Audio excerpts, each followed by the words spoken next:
Navrangpura police સ્ટેશનમાં એક week પહેલાં એક ઘરફોડનો બનાવ બનેલો. સીજી રોડ પર આવેલ સિટી સેન્ટરમાં રાત્રિના સમયમાં એક ચોર ઈસમ ચોથા માળે બારીના ભાગમાંથી એન્ટર થઈ અને સોના ચાંદીના દાગીના મહેરબાન ડીસીપી સાહેબના હોય ગુનો ડિટેક્ટ કરવા સૂચના આવતા Navrangpura police station surveillance squad તથા એલસીબીના માણસોએ તાત્કાલિક સ્થળ ઉપર જઈ તપાસ કરતા સીસીટીવીમાં એક માણસ મોઢે રૂમાલ બાંધી તથા કેમેરામાં છેડછાડ કરતો દેખાઈ આવેલ. જે અનુસંધાને અલગ અલગ ટીમો બનાવી સીસીટીવી ચેક કરતા અમને એક જગ્યા ઉપર એ રિક્ષામાં આવતો દેખાય. જે રિક્ષા નંબર આધારે રિક્ષા ચાલકની પૂછપરછ કરતા તેઓએ જ્યાંથી એને લીધેલ તે જગ્યા પર તપાસ કરતા તે હોટલમાંથી એનું નામને અમને મળી આવેલ. જે આધારે અલગ અલગ ટીમો બનાવી આરોપી રાજ ઉર્ફે હિમકત ખત્રી કે જે મૂળ નેપાળનો રહેવાસી છે, જે અગાઉ 2016માં 17માં વસ્ત્રાપુર પોલીસ સ્ટેશનમાં પકડાયેલ હતો.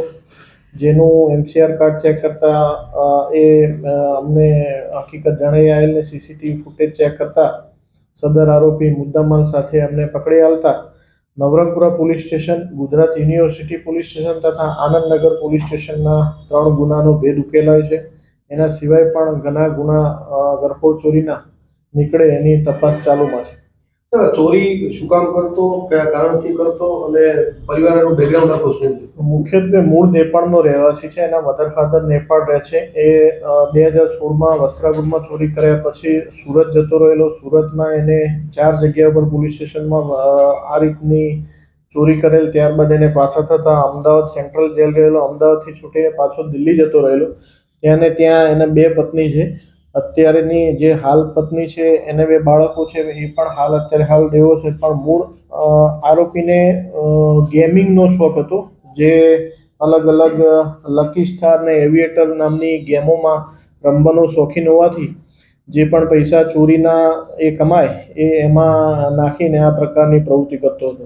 અત્યાર સુધીમાં જે 3 ગુના થયા, કઈ જગ્યાએ કેટલી ચોરીના મુદ્દામાલ ચોરાણો?